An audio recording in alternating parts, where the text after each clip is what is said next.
नमस्कार, मैं हूं रत्ना और आप देख रहे हैं सी न्यूज़ भारत। वक्त हो चुका है यूपी बुलेटिन का, जहां हम सबसे पहले बात करेंगे बहराइच की। बहराइच में एक दिवसीय दौरे पर जनपद बहराइच पहुंचे नेता प्रतिपक्ष माता प्रसाद पांडे ने वन नेशन वन इलेक्शन को लेकर बड़ा बयान दिया। और बात करेंगे कानपुर देहात की, जहां खनन माफियाओं का बेखौफ खेल लगातार जारी है। प्रशासन की नाक के नीचे ये माफिया ओवरलोडिंग और अवैध खनन को अंजाम दे रहे हैं। विस्तार से इन खबरों पर चर्चा करेंगे इस बुलेटिन में। एक दिवसीय दौरे पर जनपद बहराइच पहुंचे नेता प्रतिपक्ष माता प्रसाद पांडे ने वन नेशन वन इलेक्शन को लेकर बड़ा बयान दिया। सवाल पूछे जाने पर नेता प्रतिपक्ष ने कहा कि फिलहाल वन नेशन वन इलेक्शन संभव नहीं है, लेकिन भाजपा असंभव को संभव बना देती है। लखीमपुर खीरी में प्रवीण तोगड़िया के द्वारा दिए गए बयान पर जबरदस्त पलटवार करते हुए कहा कि प्रवीण भाजपा के वो नेता हैं जो भाजपा पर खुद आरोप लगाए कि अगर हम भाग नहीं गए तो मार दिए होते। इंडिया गठबंधन को लेकर माता प्रसाद पांडे ने कहा कि गठबंधन में कोई दरार नहीं है। रामगोपाल यादव और डिंपल यादव के विरोधाभास बयान को लेकर उन्होंने कहा कि किसी के बयान से गठबंधन में दरार नहीं पड़ता। महसी के महाराजगंज में हुए बवाल को लेकर ताज़ा हालात से रूबरू होने बहराइच पहुंचे नेता प्रतिपक्ष माता प्रसाद पांडे ने कहा कि सदन में इस मुद्दे को पुरजोर तरीके से उठाएंगे। प्रवीण तोगड़िया आज लखीमपुर पहुंचे हैं। उन्होंने कहा है कि हिंदुओं, नमाज का जवाब हनुमान चालीसा से दो और तीन तीन बच्चे पैदा करो। क्या कहेंगे आप? अब बताइए, अब तोगड़िया को हमारे पास ले आए। अरे आप कुछ सवाल दूसरा पूछो तोगड़िया के बारे में। तोगड़िया तो वो नेता है भाजपा के जो भाजपा के आरोप लगा रहे हैं हम भागे न होते तो मार डाले जाते। तो उनके बारे में हमसे क्यों पूछते हो? क्या कारण है उनको बात नहीं? उन्होंने कहा है कि बांग्लादेश में जिस तरह से हिंदुओं पर अत्याचार हो रहा है तो भारत सरकार को इस पर कदम उठाना चाहिए। इस पर अब ये सब भारत सरकार से। बहराइच से सी न्यूज़ संवाददाता कृष्णचंद्र शुक्ला की रिपोर्ट।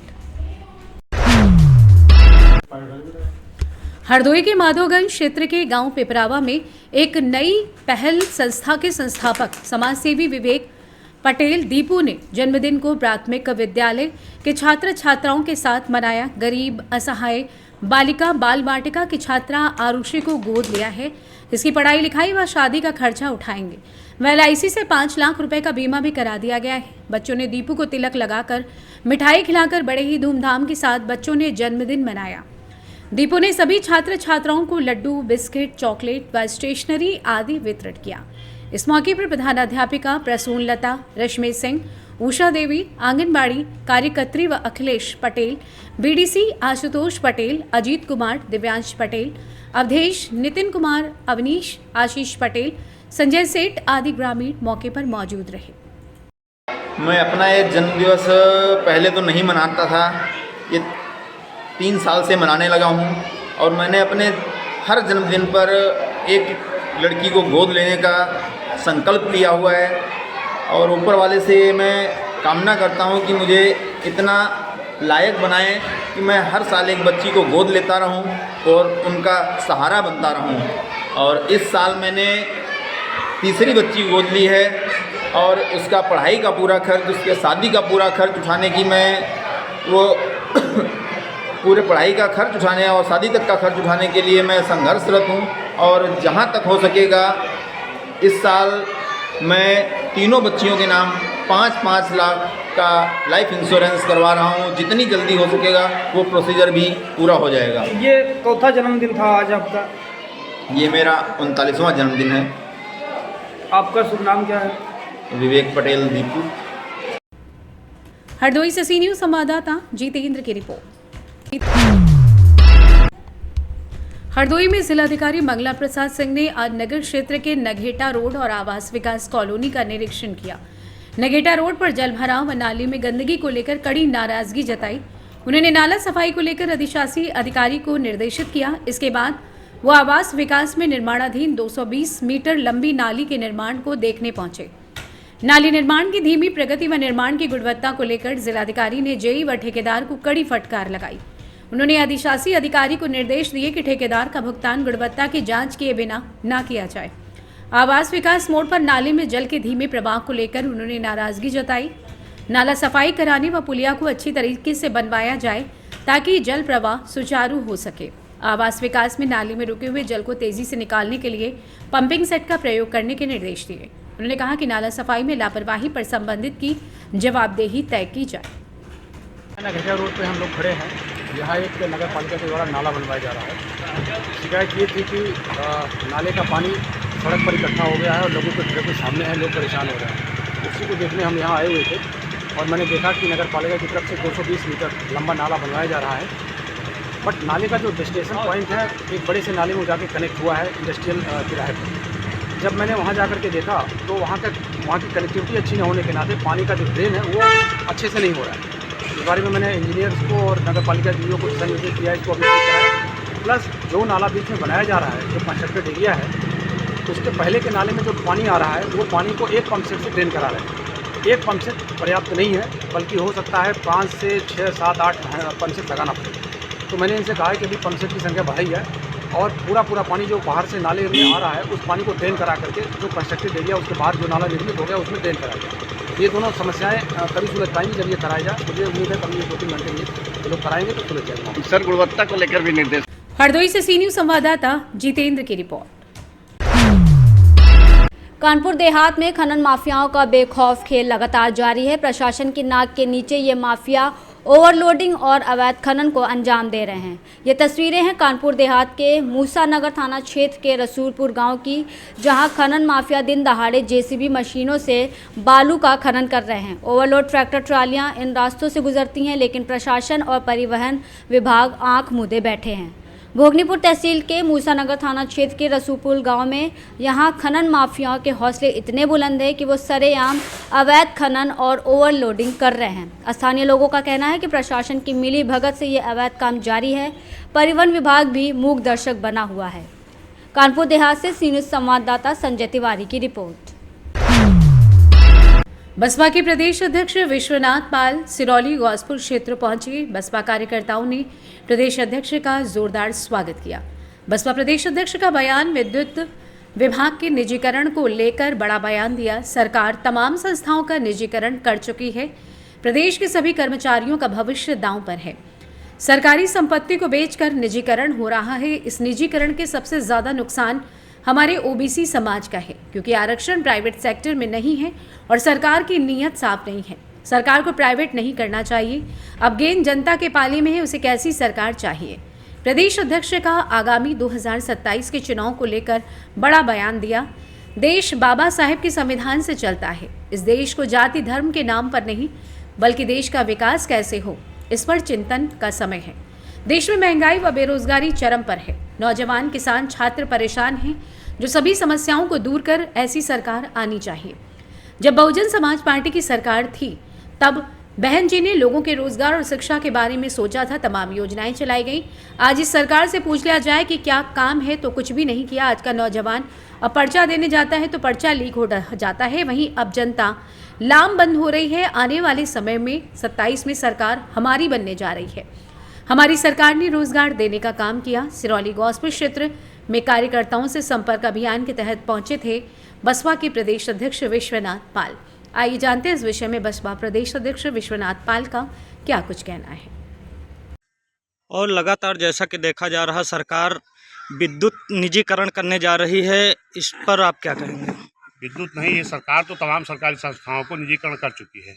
इस चीज़ को इस देश के, इस प्रदेश की जनता को सोचना चाहिए कि जो इस तरह की सरकारें हैं, जो इस देश की सरकारी संपत्तियों को बेच करके प्राइवेट कर रही हैं, इसमें तो सबसे बड़ा नुकसान हमारे SC ST OBC समाज का है, क्योंकि SC ST OBC समाज का जो आरक्षण बाबा साहब की बदौलत मिला है, ये आरक्षण प्राइवेट सेक्टर में है नहीं। और इस सरकार की नीयत साफ न होने के नाते अगर उन सेक्टरों को प्राइवेट कर देगी तो हमारे लोगों का बहुत बड़ा नुकसान होगा। ये प्राइवेट नहीं करना चाहिए। जैसा कि देखा जा रहा है, यहाँ पर पार्टियाँ धार्मिक मुद्दों को बढ़ावा दे रहे हैं, धार्मिक मुद्दों पर चुनाव लड़ रहे हैं। 2027 में आपकी पार्टी किस मुद्दे पर चुनाव लड़ेगी? देखिए, जो इस देश का संविधान बाबा साहब ने बनाया है, बाबा साहब ने उस संविधान में सभी जाति धर्म समाज के लोगों को बराबर का स्थान दिया है और ये देश बाबा साहब संविधान से चलता है। बाराबंकी से सी न्यूज़ संवाददाता विजय की रिपोर्ट। गाजियाबाद के मोदी नगर एरिया के एक नास चिकन होटल का एक वीडियो सोशल मीडिया पर जमकर वायरल हो रहा है। दरअसल जिसमें रोटी बनाने वाले युवक के द्वारा रोटी पर थूका जा रहा है। वीडियो सोशल मीडिया पर आग की तरह फैला, जिसके बाद स्थानीय पुलिस द्वारा संज्ञान लिया गया। हालांकि नाज चिकन होटल बंद है और सभी फरार हैं। पड़ोस में रहने वाले शहबाज नामक व्यापारी ने बताया कि इससे पहले होटल पर कोई ऐसी घटना नहीं हुई। कारीगर नया है, जिसकी वजह से घटना हुई है। फिलहाल पुलिस पूरे मामले की जांच में जुटी हुई है। हालांकि गाजियाबाद में कोई नया मामला नहीं है। इससे पहले भी थूक जिहाद के नाम पर सोशल मीडिया पर बहुत सारे वीडियो वायरल हुए। इसमें थूक वाली रोटी, पेशाब वाले जूस जैसी घटनाएं हो चुकी हैं, जिसमें पुलिस द्वारा कार्रवाई की गई थी। अब मोदी नगर में इस वीडियो के वायरल होने के बाद सोशल मीडिया पर यह वीडियो जमकर वायरल की जा रही है, जिसको लोग अब थूक जिहाद का नाम दे रहे हैं। आइए जानते हैं पड़ोसी शहबाज का क्या कुछ कहना था। गाजियाबाद से सी न्यूज संवाददाता राजेंद्र की रिपोर्ट। मैनपुरी जिलाधिकारी अंजनी कुमार सिंह ने आज अचानक नगर पंचायत बेवर द्वारा 1 करोड़ 68 लाख की लागत से निर्मित सामुदायिक केंद्र बेवर नगर पंचायत द्वारा संचालित गौ आश्रय स्थल राजकीय कन्या इंटर कॉलेज मानपुरहरी एवं सहकारी समिति बेवर का निरीक्षण किया। उन्होंने वर्ष 2022-23 में निर्मित सामुदायिक केंद्र के निरीक्षण के दौरान जानकारी करने पर पाया कि सामुदायिक केंद्र में शादी समारोह हेतु 11,000 का शुल्क निर्धारित किया गया है, लेकिन बुकिंग बहुत कम हो रही है। इस पर उन्होंने कहा कि निर्मित बारात घर का आमजन को लाभ नहीं मिल पा रहा है। ऐसे प्रबंध किए जाएं कि आम लोग इसका फायदा उठा सके। उन्होंने निरीक्षण के दौरान पाया कि बारात घर में कई स्थानों पर सीलन के कारण प्लास्टर उखड़ रहा है, शौचालय में गंदगी व्याप्त है, साफ सफाई का पूरी तरीके से अभाव दिखा। इस पर उन्होंने मौके पर उपस्थित अधिशासी अधिकारी को निर्देशित करते हुए कहा कि सामुदायिक केंद्र के रख रखाव, साफ सफाई का विशेष ध्यान रखें। बेवर में संचालित गौ आश्रय स्थल का निरीक्षण करने पर पाया कि वर्ष 2022-23 में निर्मित 100 क्षमता की गौशाला में 160 निराश्रित गौवंश उपलब्ध हैं। संरक्षित गौवंशों के लिए पर्याप्त मात्रा में भूसा उपलब्ध पाया। गौवंशों के गोबर से बायोगैस प्लांट संचालित था, लेकिन टैंक लीन होने के कारण बायोगैस प्लांट बंद मिला। जिस पर उन्होंने तत्कालीन बायोगैस प्लांट के टैंक की मरम्मत कराए जाने के निर्देश देते हुए कहा कि संरक्षित गौवंशों की बेहतर देखभाल की जाए। उन्होंने किसानों से कहा कि यूरिया डीएपी को लेकर परेशान ना हो। सभी सहकारी समितियों के अलावा निजी विक्रेताओं के पास पर्याप्त मात्रा में उर्वरक उपलब्ध हैं। किसानों को निर्धारित मूल्य पर उर्वरक उपलब्ध कराना जिला प्रशासन की प्राथमिकता है।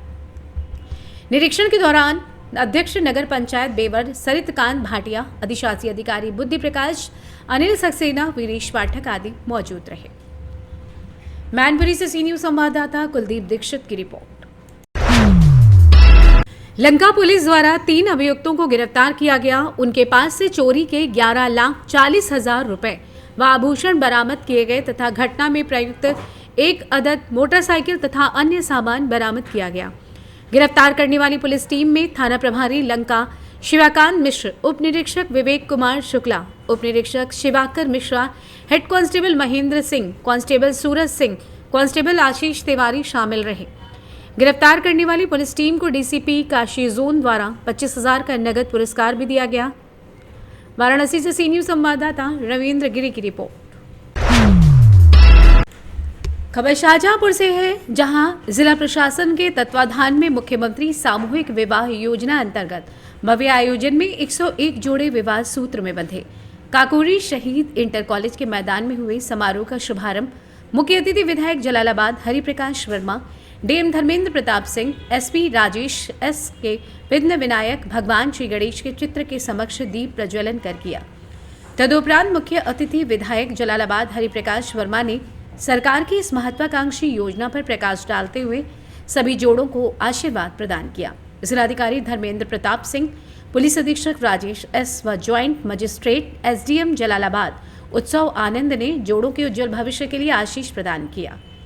इनके अतिरिक्त ब्लॉक प्रमुख जलालाबाद लता सिंह, ब्लॉक प्रमुख मिर्जापुर पियांशु सिंह, रघुवंशी, जिला मंत्री भाजपा छोटेलाल लोधी व अनिल गुप्ता, एडवोकेट विजेंद्र वर्मा ने अपने संबोधन में सरकार की उपलब्धियों से अवगत कराते हुए नवविवाहित जोड़ों को शुभकामनाएं प्रदान की। पूर्व में सीडीओ डॉक्टर अपराजिता सिंह ने योजना पर प्रकाश डालने के साथ स्वागत संबोधन किया।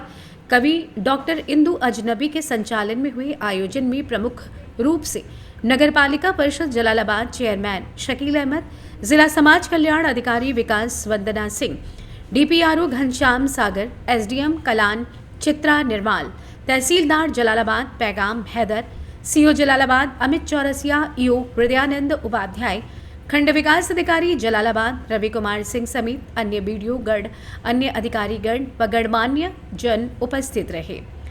सिद्धि विशु म्यूजिकल ग्रुप की ओर से सुप्रीत मौर्य और विशु सक्सेना ने मनमोहक गीत प्रस्तुत किए। अंत में आभार जिला समाज कल्याण अधिकारी राजेश शर्मा द्वारा व्यक्त किया गया। इसमें एक स्टील डिनर सेट, एक प्रेशर कुकर, एक ट्रॉली बैग, एक दीवार घड़ी, एक कंबल, एक डबल बेडशीट, एक जोड़ी चांदी की पायल, 2 जोड़ी यानी कि 4 चांदी की बिछिया, 2 साड़ियाँ, 2 पेटीकोट एंड ब्लाउज, 2 चुनरी, एक पैंट का कपड़ा, शर्ट का कपड़ा, एक पगड़ी, एक फेटा गमछा, एक रेल टिकट और 1 किलोग्राम मिष्ठान जो है यहाँ पर दिया जा रहा है। साथ ही साथ 6,000 रुपये जो अतिरिक्त बचते हैं वो कार्यक्रम का फाइनल नहीं है। अभी भी जो जोड़े हैं वो जो एलिजिबल हैं वो आवेदन कर सकते हैं। आवेदन करने वाले जोड़ों की जो शर्तें हैं वो ये हैं कि शाहजहांपुर से सी न्यूज संवाददाता फसाद खान की रिपोर्ट। फिलहाल इस बुलेटिन में बस इतना ही। देश और दुनिया की तमाम बड़ी खबरों के लिए देखते रहिए सी न्यूज भारत।